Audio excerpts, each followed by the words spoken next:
بسم اللہ الرحمن الرحیم وَإِذَا الْأَرْضُ مُدَّتْ وَأَلْقَتْ مَا فِيهَا وَتَخَلَّتْ وَأَذِنَتْ لِرَبِّهَا وَحُقَّتْ وَإِذَا الْأَرْضُ مُدَّتْ، اور جب زمین کھینچ دی جائے گی یا تان دی جائے گی۔ کیا مطلب؟ اگر کوئی مثلا کارپیٹ وغیرہ ہو تو اس میں بل پڑ گئے ہوں فلان، تو جب اس کو کھینچا جاتا ہے تو سارے بل نکل جاتے ہیں۔ اللہ فرما رہا ہے کہ زمین کھینچ دی جائے گی، یعنی یہ جو ناہمواریاں اوپر نیچے نظر آتا ہے یہ سب ختم ہو جائے گی اور بالکل پلین ہو جائے گی۔ وَإِذَا الْأَرْضُ مُدَّتْ، اور جب زمین کو کھینچ دیا جائے گا، ترجمہ انہوں نے کیا وہ پھیلا دی جائے گی۔ ایک اور ترجمہ پڑھا لکھا تھا تان دی جائے گی۔ اب دیکھیں یہ الفاظ فرق ہے، بات ایک ہی ہے۔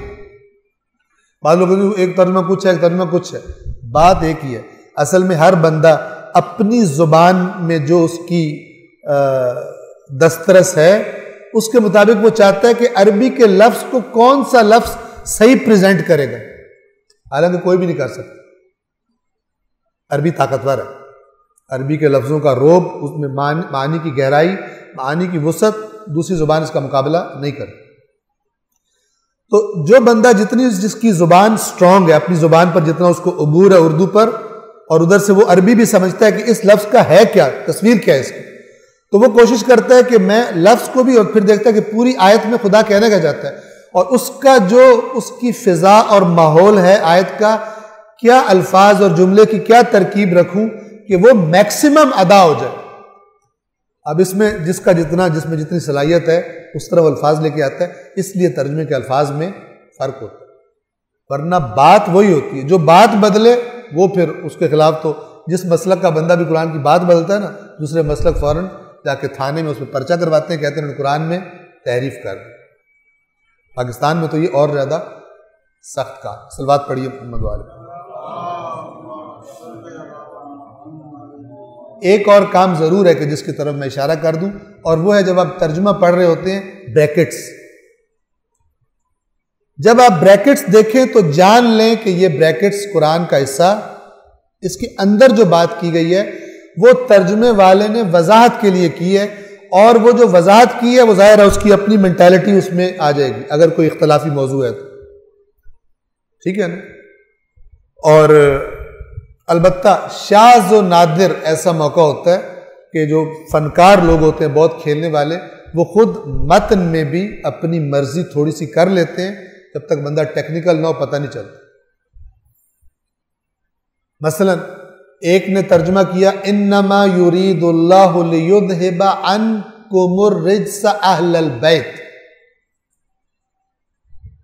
اس جملے سے پہلے جو عربی چل رہی ہے، عربی جاننے والوں کو پتہ ہے، اس میں جو اللہ الفاظ استعمال کر رہا ہے ان میں کوئی مرد نہیں ہے، عورتیں۔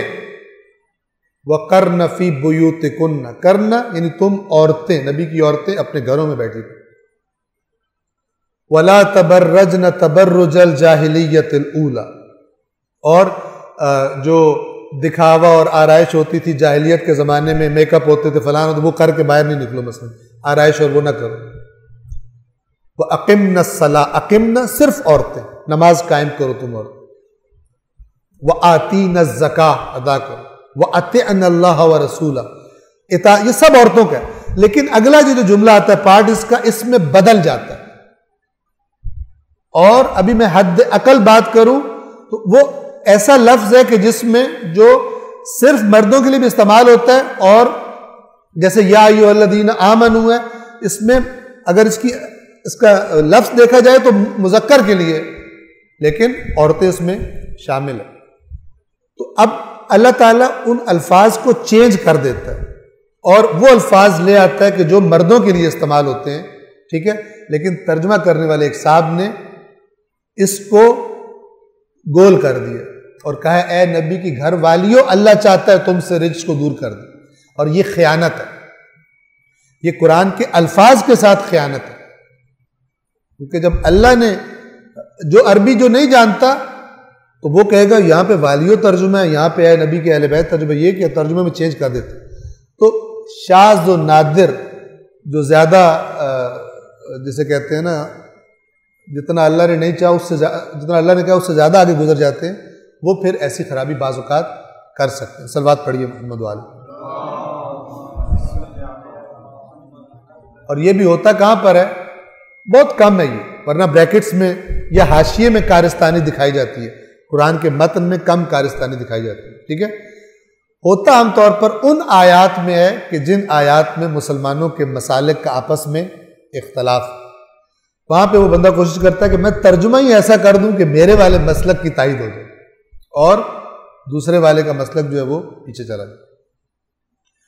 وَإِذَا الْأَرْضُ مُدَّتْ، اور جب زمین پھیلا دی جائے گی، کھینچ دی جائے گی، تان دی جائے گی، تو وہ کیا کرے گی؟ وَأَلْقَتْ مَا فِيهَا وَتَخَلَّتْ، اور وہ جو کچھ اس کے اندر ہے، یعنی زمین کے اندر جو کچھ ہے، القت، القا کر دے گی، باہر نکال کے پھینک دے گی، کچھ نہیں رکھے گی، وَتَخَلَّتْ، اور خالی ہو جائے گی۔ ہم آج اس آیت کو پڑھ کے کتنا کہہ سکتے ہیں؟ مثلا جو زمین کے اندر معدنیات ہیں، جتنی چیزیں ہیں، جو زمین کے اندر اللہ نے کہا وہ نکال دے گی۔ اس سے بڑھ کر کیونکہ قرآن نے بتایا زمین نے جو انسانوں کا ریکارڈ سیف رکھا ہوا تھا وہ بھی بتائے گی، یعنی کچھ نہیں چھپائے گی زمین، اور جو خدا نے طلب کیا ہوگا چونکہ اللہ کا حکم ہوگا۔ تو یہاں پہ کھنچ جانے سے ایک مراد یہ بھی ہے کہ جب کسی چیز کو کھینچا جاتا ہے کوئی بل اس میں کوئی چیز چھپی ہوئی نہیں رہ جاتی، سب فلیٹ سامنے نظر آتی ہے، تو زمین سب کچھ نکال دے گی اور خالی ہو جائے گی۔ کیوں کرے گی ایسا؟ وہی بات جو آسمان کی وَأَذِنَتْ لِرَبِّهَا وَحُقَّتْ، اپنے رب کے حکم کی تعمیل کرے گی، اور اس کا حق بھی یہ بنتا ہے کہ رب نے جب کہا ہے اس کی بات مان کر کچھ بھی اپنے پاس نہ رکھے، سب کچھ بتا دے، سب کچھ خالی کر دے۔ صدق اللہ العلی العظیم۔